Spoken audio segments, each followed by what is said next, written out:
back when Mega Dragonite was unveiled, I written up a whole video and even recorded it, but I didn't get it out in time before this bomb dropped from Nintendo's womb. And in that video I mentioned how I highly doubted people would care that much about the very first Mega being cute and cuddly, when they revealed the next and it's a badass edgelord. And lo and behold, we got the opposite. Mega victreebel hasn't gotten nearly as bad of reception as I anticipated. I think it looks silly and kind of lame, but I've since realized my own personal gripe with it. They removed his fangs, the kick-ass predatory plant with those angry eyes, and they took his teeth that he needs to hold his prey down to dissolve them in that now even bigger bell. This combined with the lips are my aversion to it. You wanna know what those lips look like? Have you ever seen hentai where it looks like the artist is too scared to draw a pussy? Yeah, it looks like that. Where it's too fat and plump and shiny to look natural, so it looks more like a pair of those long loons clowns use. For a still image, the lame sitting pose really portrays it too, as it does most Pokemon. If this thing's still image wasn't beginning to hurl poison, that would rock. But instead we got this chud posture. Like what they did to Tyranitar in every 3D game with that limp pose. They reduced this sick rock monster to a waddling lizard. As a firm hater of the 3D Pokemon graphics, I feel like those even make it worse. It looks so round and smooth it's kind of gross. I remember when I stopped hating the design was cause someone made a pixel sprite of him. And I was like, oh, actually that's kind of swag. Also, something I actually really like about the design, and I emphasize here in my drawing, is the colors. This guy is in his autumn colors. Plus, if you're a lover of the idea that Mega Evolutions are painful things forced onto these Pokemon, well, you got this guy in colors that tell us he is about to die.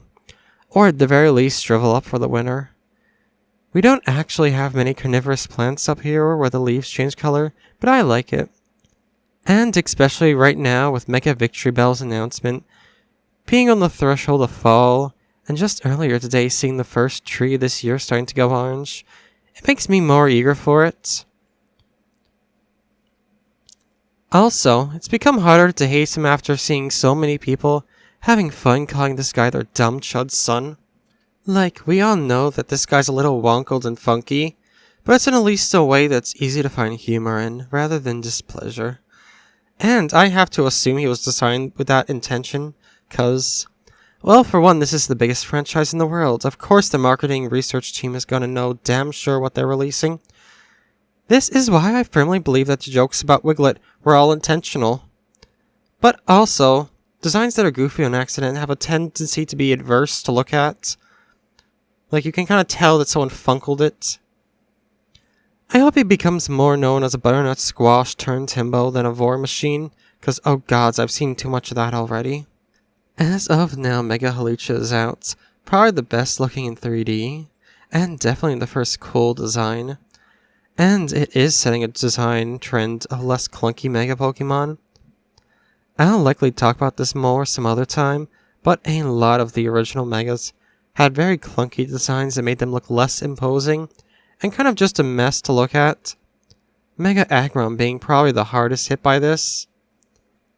Like, they could have given Mega victreebel a whole jungle up there, but instead they just gave him a belt and bigger leaves. It could use a little more. Maybe instead of removing those fangs, you could double the fangs. I love his little fangs. And here's hoping that the Mega Starmie leak is fake, cause if it is, I cannot be more disappointed. I cannot describe it better than just under-designed. You'd expect a crown of thorns, but it's just tall.